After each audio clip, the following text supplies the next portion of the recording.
Bonjour.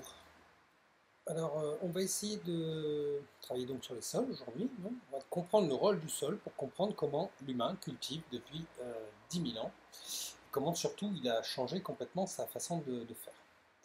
Alors, je ne vais pas vous lire l'intro, hein. En fait, en gros, il y a 10 000 ans, il y a encore 10 000 ans à peu près, l'homme se nourrit de cueillette, de chasse, de pêche. Bon, ça c'est classique. Il utilise donc les potentialités de la nature. Et puis, c'est vrai qu'il y a environ 10 000 ans, entre 10 000 et 6 000 ans, hein, il va inventer ce qu'on appelle l'agriculture. C'est-à-dire qu'au lieu de se nourrir de ce qu'il y a dans la nature et de ce qu'il y trouve, eh bien, il va se mettre à planter des espèces et il va se mettre à élever euh, des animaux.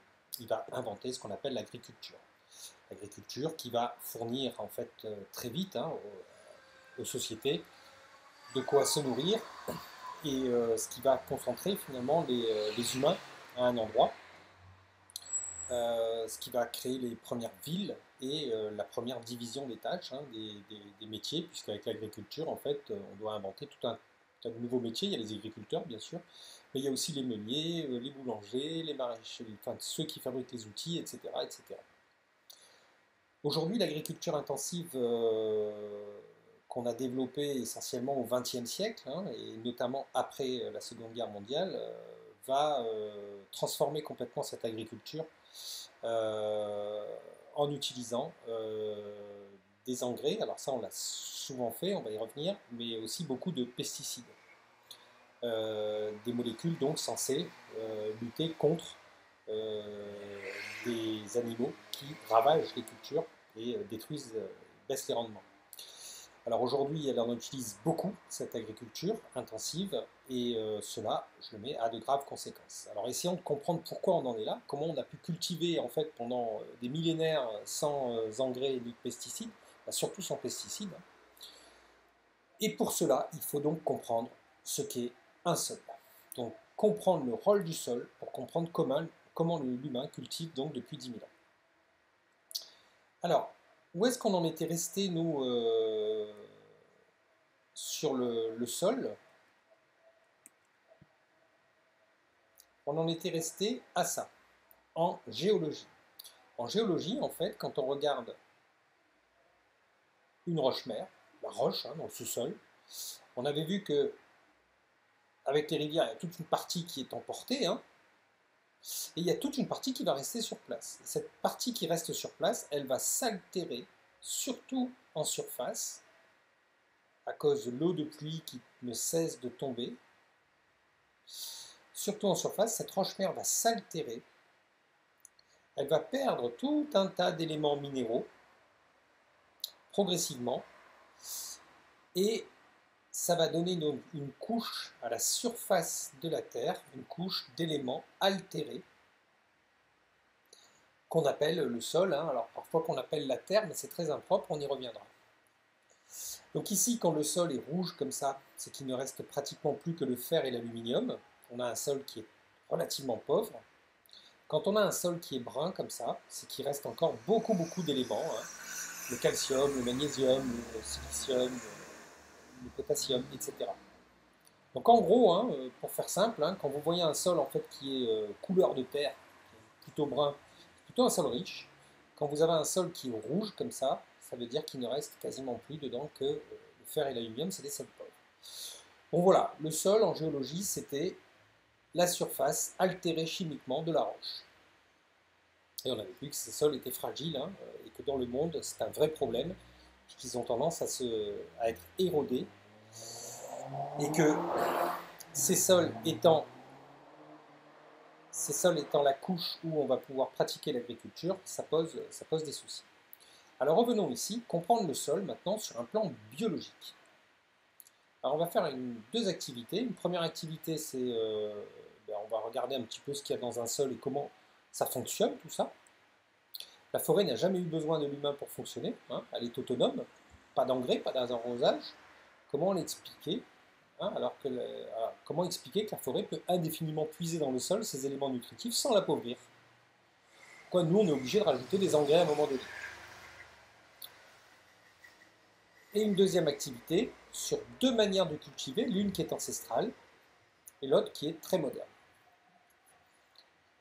et on compara ces deux modèles. Alors, dans ce TP, il fallait donc étudier les documents pour répondre tout simplement à,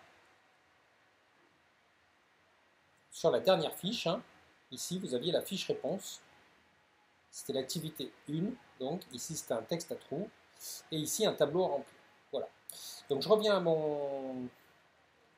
donc à ma première activité, le sol, une interface entre le sous-sol et l'atmosphère qui est très importante. Alors pourquoi? Alors j'espère que vous avez eu le temps, le loisir de regarder la petite vidéo que j'ai faite la semaine dernière, là, sous le manguier. Donc je vous remontre très rapidement un très court extrait, hein.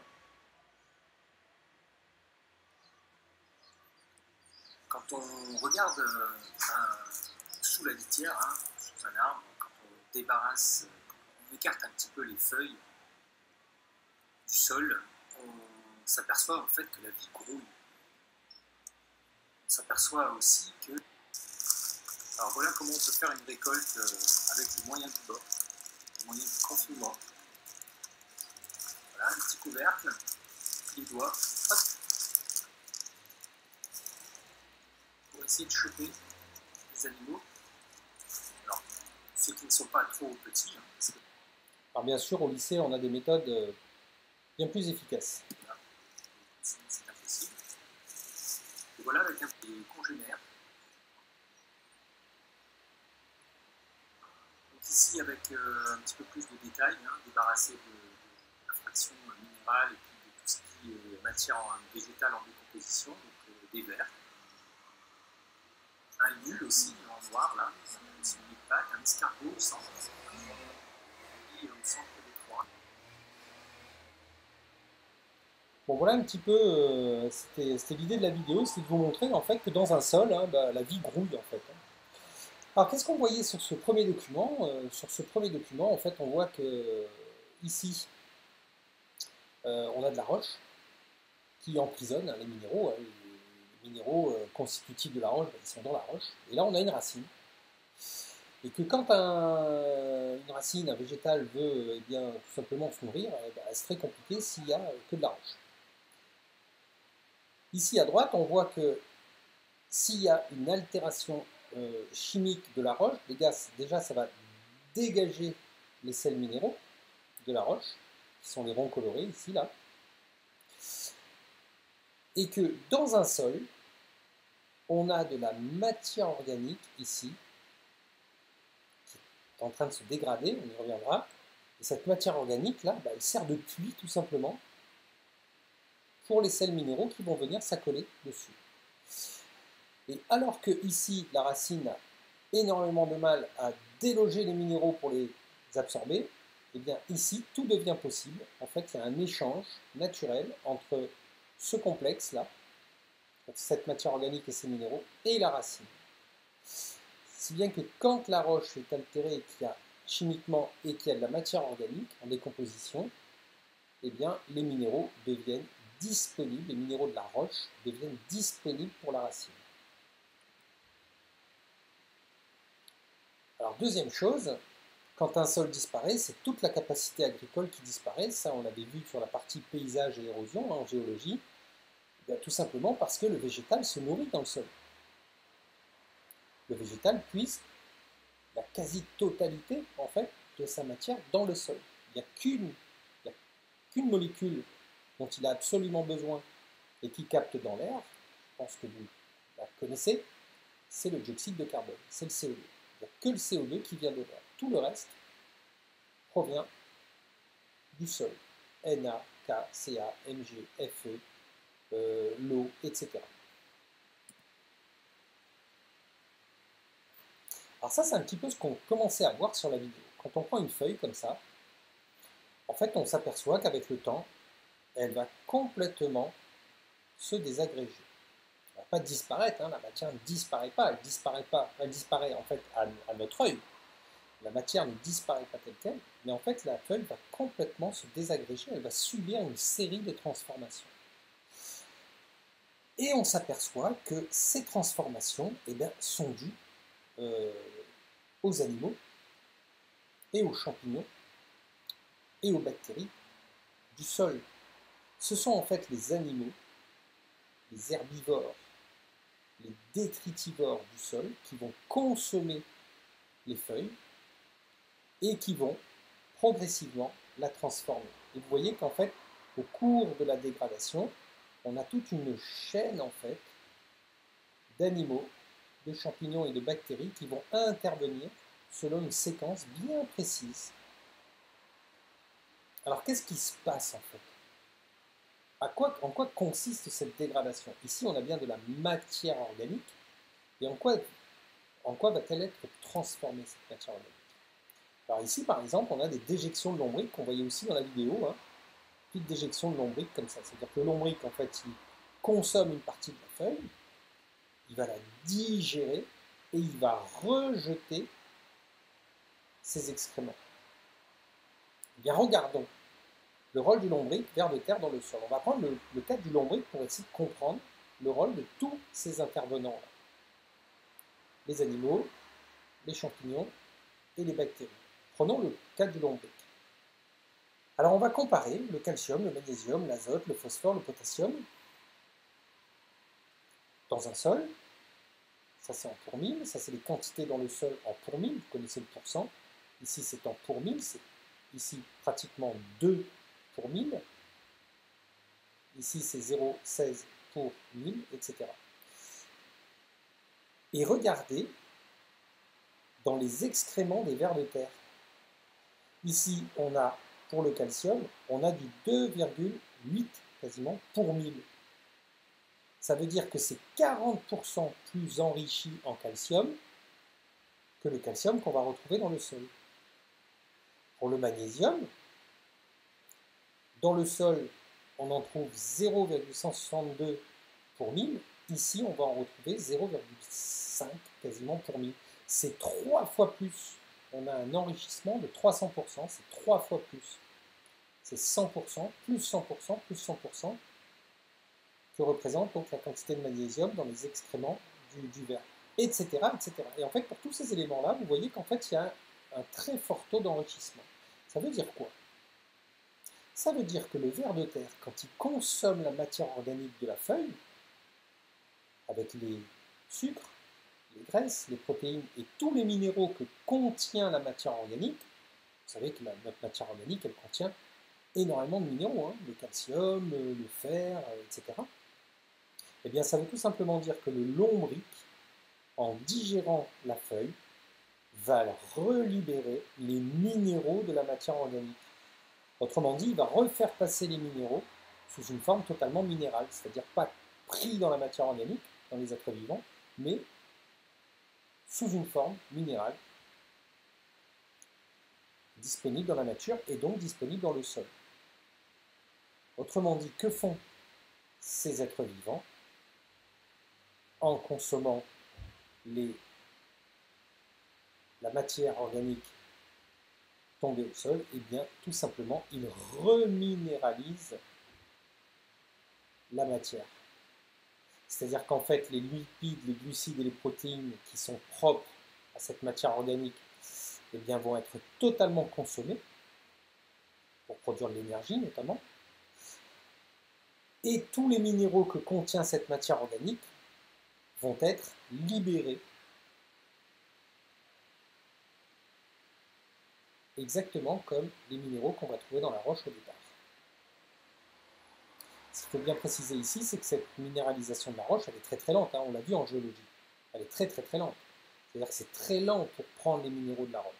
Par contre, ici, on voit très bien qu'à partir de matière organique, eh bien, c'est très très rapide, hein, en quelques jours, quelques semaines, quelques mois, eh bien, on peut reminéraliser la matière organique, c'est-à-dire relibérer tous les sels minéraux qui sont à l'intérieur.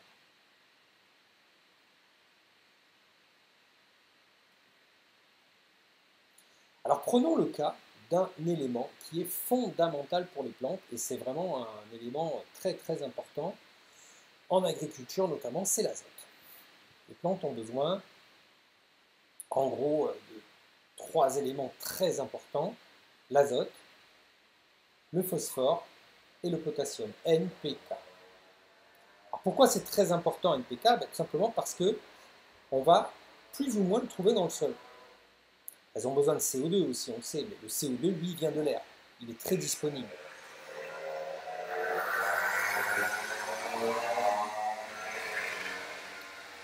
Alors,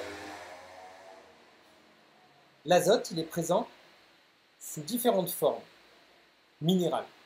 On va le trouver dans le sol sous forme d'ammoniac. N c'est l'azote, H les hydrogènes, donc NH4 c'est de l'ammoniac. C'est une forme minérale de l'azote. On va trouver NO2. O c'est l'oxygène, N c'est l'azote, NO2 c'est ce qu'on appelle des nitrites. C'est une forme minérale de l'azote. On va trouver des nitrates aussi. NO3. On va trouver de l'azote minéral dans l'air aussi. N2. Le problème, c'est que énormément de plantes, pour ne pas dire toutes, ne fixent pas en fait l'azote de l'air. Alors qu'est-ce qu'on voit sur ce schéma? On voit qu'en fait l'azote de l'air, N2, alors pourquoi, pourquoi l'azote est si important pour les êtres vivants et notamment les plantes? Eh bien tout simplement parce que l'azote, N, entre dans la composition des protéines. Les protéines, c'est carbone, hydrogène, oxygène, azote, phosphore et soufre.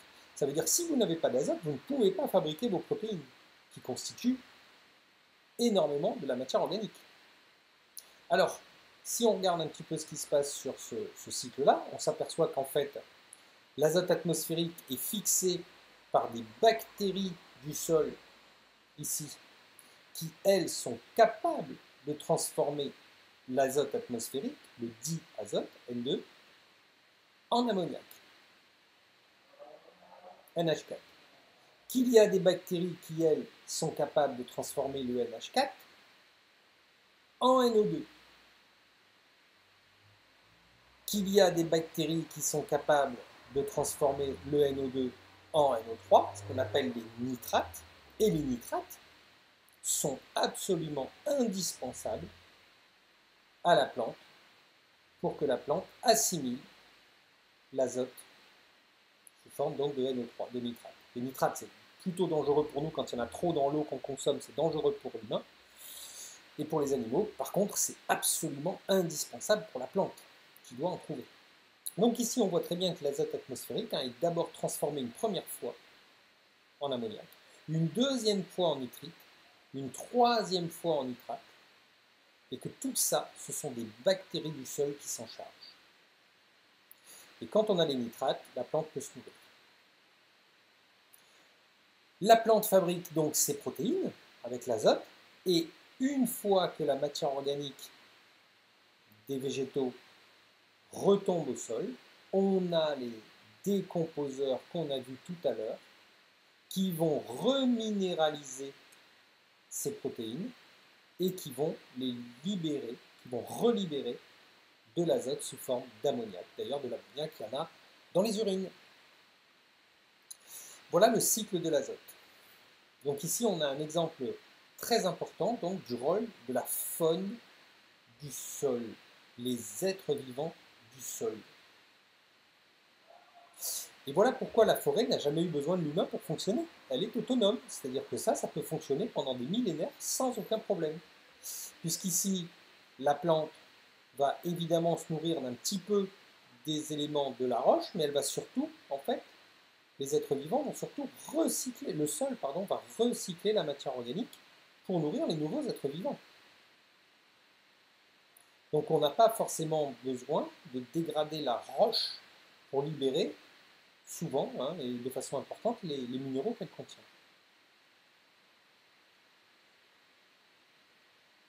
Alors voilà, on arrive à l'activité 2. Donc on a deux manières de cultiver, l'une qui est basée sur une vision donc plutôt ancestrale, et l'autre qui est très moderne.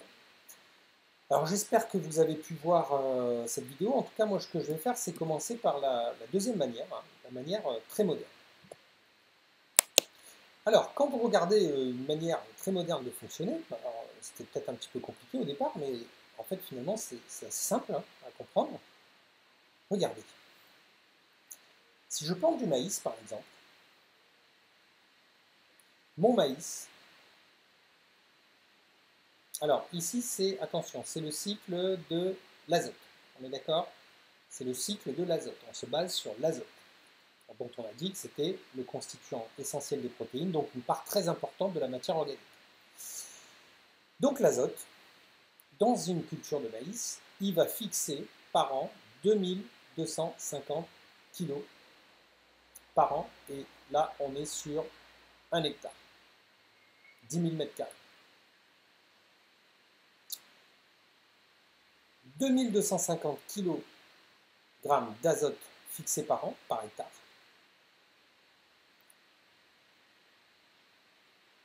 Non, pardon, excusez-moi, on est sur 75 hectares. Excusez-moi, j'ai pas... Donc on est sur 75 hectares. Donc 2250 kg d'azote par an sur 75 hectares. À partir de là, l'agriculteur, quand il va récolter son maïs, les épis et les feuilles, on récolte les deux, il va exporter 7500 kg d'azote par an. D'accord? Et on voit tout de suite que si j'exporte 7500 kg d'azote par an, ce n'est pas les 2250 kg ici qui vont être fixés à partir de l'atmosphère, qui vont être utiles. Parce que là, il va manquer presque 5000 kg d'azote par an, 5 tonnes. Qu'est-ce qu'on fait? Eh bien, on va apporter la différence. Alors vous allez me dire, à la limite, on pourrait apporter 7500. Eh bien non, on va en apporter 15 000. Pourquoi on va en apporter 15 000? Tout simplement parce que on sait que quand on va déposer notre azote sous forme de nitrate dans le sol, on va en perdre par lessivage, par érosion, on va en perdre la moitié. Donc pour en apporter 7500, on en apporte le double, sachant que sur ce qu'on apporte, on va en perdre la moitié. Et ce sont ces fameux nitrates-là qu'on va retrouver bien souvent dans les cours d'eau, dans les nappes phréatiques, et qui posent problème pour la santé humaine. Je répète, les nitrates, si vous les apportez, ils sont bons pour la santé des plantes. Par contre, ils sont mauvais pour nous. L'autre problème que pose ce type d'agriculture, c'est que ces nitrates sont fabriqués comment? Eh bien, ce sont des engrais issus de l'industrie agrochimique, tout comme les pesticides qu'on va placer dans le champ pour lutter contre les ravageurs. Ça vient des usines, et ces usines sont très grosses consommatrices de CO2. Voilà. Alors ici, on est dans un système qu'on appelle intensif, c'est-à-dire qu'on essaie d'avoir le meilleur rendement possible à l'hectare. On est en monoculture, on ne pratique pas de la diversité, on ne plante pas plusieurs espèces, on est en monoculture, ce qui simplifie en fait énormément le travail au champ pour l'agriculteur, puisqu'il n'a qu'un seul type d'appareil, il a toujours la même technique. Alors comme pratiqué dans les pays développés notamment, c'est les modèles que vous allez retrouver partout, même si on va voir que de plus en plus le modèle ancestral modernisé revient. Donc voilà ce système d'agriculture intensif, en fait on est en monoculture, on essaie d'obtenir le meilleur rendement. Le meilleur rendement est obtenu en apportant des engrais qui viennent de l'industrie agrochimique qui ont un coût en CO2, donc qui interviennent quelque part dans le réchauffement climatique. Que ces engrais, on est obligé d'en apporter quasiment 2 fois plus que ce dont on a besoin, parce qu'on va tout simplement perdre la moitié de ce qu'on apporte par lessivage, ce qui va polluer les nappes et poser des problèmes de santé publique. Alors évidemment, ce système nourrit beaucoup de personnes, puisque le rendement est maximum. Alors, la deuxième manière, qui est la première, ce que je vais faire à l'envers, c'est l'extrait du film Les Moissons du futur de Marie-Dominique Robin, de 2011, qui est un excellent documentaire. J'espère que vous l'avez vu. J'étais obligé de vous le mettre sur Dropbox, il ne passait pas sur la chaîne YouTube. Donc je vous encourage vraiment à le voir. J'ai fait un extrait qui dure quoi, 20 minutes, pas plus. Et ce sont les meilleures 20 minutes en fait du reportage. Alors, je ne vais pas le repasser, j'espère que vous le verrez. Et ce que je vous propose de faire, c'est de voir dans les réponses qu'il fallait apporter, finalement, les éléments qu'on retrouvait dans le film.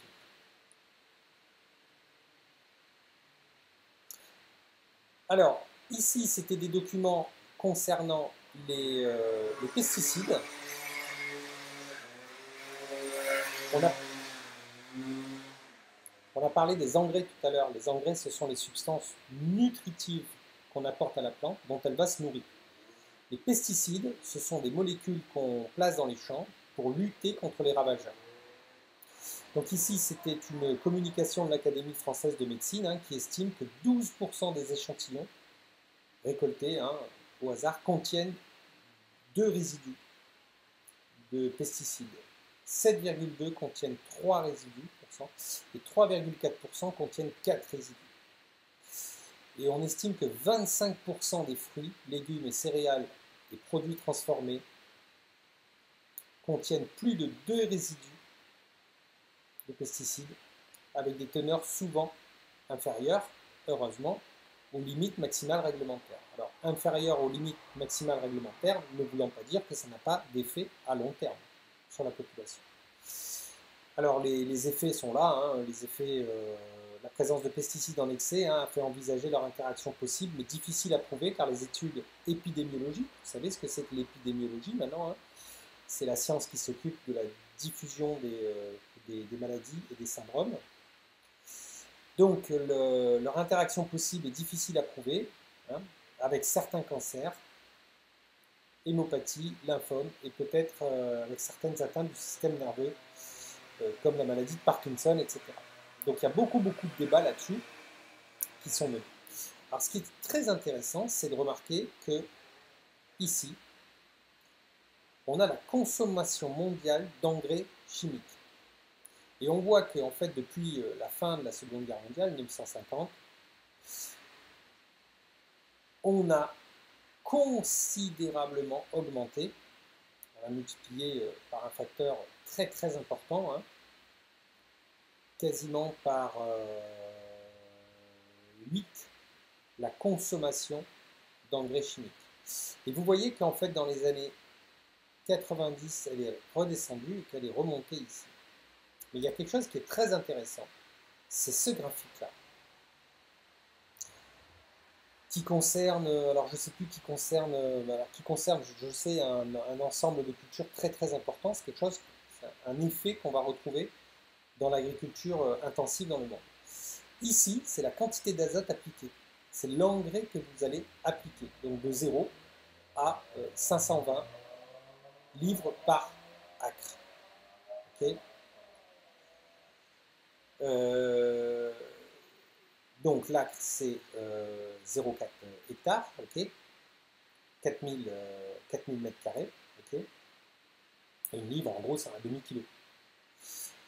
Ici donc de 0 à 520 livres pour 4000 mètres, et ici c'est le rendement que vous allez obtenir.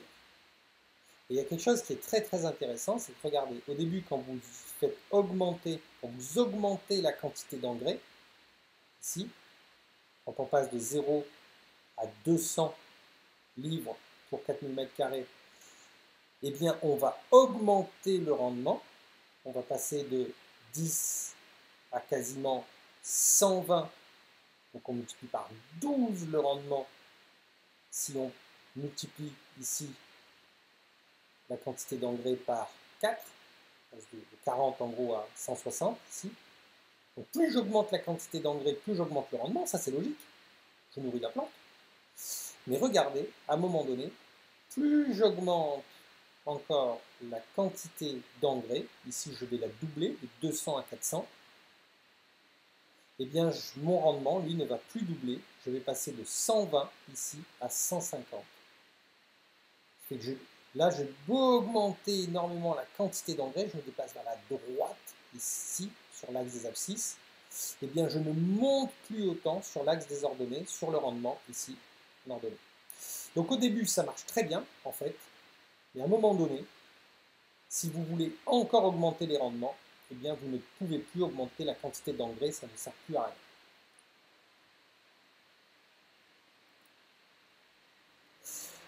Alors voilà, on pouvait corriger cette activité en disant que, à part le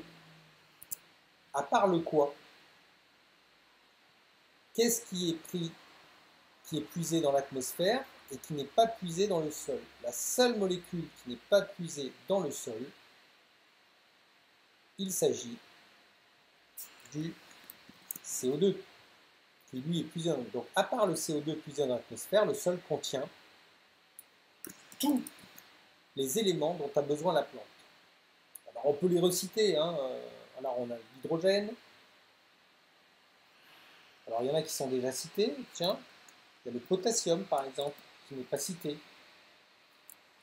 Donc hydrogène, potassium, phosphore, calcium, magnésium, sodium, et on peut citer celui qu'on a étudié et qui est très important, hein. Bon, ils sont tous importants, hein, mais l'azote en quantité énorme. Donc tous les éléments dont a besoin la plante se trouvent dans le sol. Ces éléments se retrouvent dans la matière organique des végétaux et des animaux. Mais en mourant, les décomposeurs les consomment et ils dégradent la matière organique en restituant, c'est-à-dire en rendant au sol, les minéraux essentiels aux nouvelles plantes et animaux. Il y a recyclage permanent de la matière et un écosystème est alors autonome. Certes, la plante peut aller chercher dans le sol, surtout s'il y a une altération chimique en géologie, surtout s'il y a de la matière organique qui s'y mélange, et ça fait un super mélange, on l'a vu, pour rendre disponibles les minéraux pour la plante, mais elle n'est pas obligée, elle peut recycler aussi les minéraux de la matière organique. Les sols sont donc indispensables et essentiels à toute forêt, prairie, etc.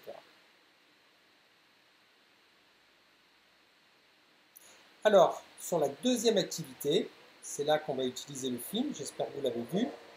On va comparer agriculture intensive et agriculture, je dirais, inspirée de l'ancestral, puisque ça a été beaucoup modernisé. Alors, la source d'azote pour la plante, eh bien, en agriculture intensive, ce sont les engrais, alors que dans le modèle ancestral,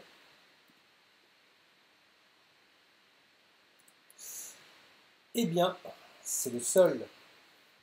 C'est le sol, et notamment les légumineuses. Qu'est-ce que c'est que les légumineuses? Si vous avez suivi le reportage, vous savez que les légumineuses, ce sont des plantes qui sont capables de fixer l'azote directement de l'atmosphère, puisqu'elles possèdent en fait en elles les bactéries qui fixent l'azote atmosphérique. Ce qui fait que les légumineuses, comme les pois, hein, ce qu'on appelle les grains à La Réunion, ce sont des pois. Les pois sont des légumineuses. Les pois sont capables, tout simplement, de prendre l'azote atmosphérique, et comme ils vivent avec ces bactéries en symbiose, eh bien, ils sont capables tout simplement de fixer l'azote atmosphérique. Et souvent, c'est pour ça qu'ils ont un très bon rendement. Les légumineuses ont un très bon rendement. Et en se dégradant, eh bien, elles vont restituer au sol une quantité d'azote relativement importante. Voilà pourquoi les légumineuses sont très très intéressantes. Alors la mécanisation. Alors, en agriculture intensive, on mécanise beaucoup, mais attention, en agriculture ancestrale modernisée, aujourd'hui, on mécanise aussi beaucoup pour éviter d'avoir à utiliser justement des pesticides. Alors, dans l'agriculture intensive, on en utilise beaucoup, des engrais pesticides. Par contre, on en utilise quasiment pas ou peu dans une agriculture inspirée de ce qu'on faisait avant. Alors dans le bio, il n'y en a pas du tout, hein, ce serait moins. Et entre le bio et le raisonné, eh bien, on oscille, mais il y en a beaucoup moins. Alors comment on enrichit du coup si on ne met pas d'engrais? C'est bien ça la question. Comment, s'il n'y a pas d'engrais, comment on nourrit le sol ici en agriculture inspiré de l'ancestral? Eh bien tout simplement en polyculture. On vient de parler des légumineuses. Eh bien en polyculture, chaque plante va avoir en fait une utilité. Les légumineuses par exemple, ça va être de capter l'azote atmosphérique pour enrichir le sol une fois que la plante va mourir. On va avoir des plantes qui vont chasser certains parasites. On va avoir des plantes qui vont au contraire les attirer, etc., etc. Donc on est vraiment dans la polyculture. Alors que dans l'agriculture intensive, quand on recherche les rendements maximum, on est très souvent en monoculture. Alors le travail du sol et du labour, est-ce qu'il faut retourner le sol? Bien, non, en fait l'homme le fait de façon très ancestrale, mais en fait le sol, pour beaucoup de cultures, je ne dis pas pour toutes, mais pour beaucoup de cultures en fait, il n'y a pas besoin de labour. Donc il y a un non-labour, on ne touche pas au sol, on le laisse vivre. On a vu que dans ce sol, il y a énormément de choses très importantes, d'êtres vivants très importants qui vont justement minéraliser la matière organique. Alors que très souvent, on laboure le sol au niveau d'une agriculture intensive. Donc on retourne toute sa faune. Du coup, la biodiversité, elle est comment? Eh bien, quand vous retournez le sol et quand vous mettez des pesticides, eh bien, très souvent, en fait, ce dont on s'aperçoit, et ça c'était très visible dans le reportage, c'est que la biodiversité du sol, elle est relativement faible. Alors que alors je vais mettre plus ou moins, il y a des sols qui sont très très dégradés où il n'y a quasiment plus rien dans le sol, donc impossibilité de reminéraliser, hein, donc il faut la matière organique, donc il faut absolument apporter l'engrais. Alors que la biodiversité au niveau des sols, quand on n'utilise pas ni d'engrais ni de pesticides, ou très peu, pas de pesticides, eh bien la biodiversité est très très bonne. Du coup, le recyclage de la matière organique se fait très très bien et ça rend les minéraux disponibles. Alors, les nitrates, est-ce qu'il y a un lessivage, beaucoup des nitrates? Eh bien oui, ici on avait vu qu'il y avait un énorme lessivage des nitrates. Je rappelle que les nitrates, pour apporter de l'azote aux plantes, il faut en apporter le double de ce dont la plante a besoin. Et que la moitié va être lessivée et va se retrouver dans l'environnement et beaucoup dans les nappes phréatiques. On rappelle hein, que les nitrates sont dangereux pour la santé, même s'ils sont indispensables pour les plantes. Et en agriculture, inspiré de ce qu'on faisait ancestralement, eh bien non, il n'y a pas de lessivage en fait, hein, puisque l'azote est piégé dans le sol et il n'est pas apporté sous forme directement de nitrate comme cela. Et du coup, il n'y en a pas d'énormes quantités qui sont lessivées.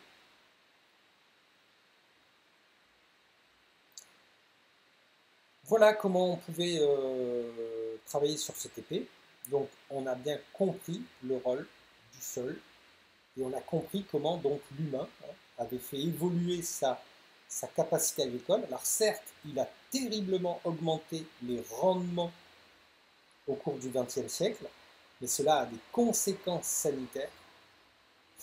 Et surtout, eh bien, on peut faire littéralement autrement et revenir en fait à des méthodes à ce qu'on faisait avant, en laissant tout simplement la matière se reminéraliser toute seule grâce aux êtres vivants présents dans le sol.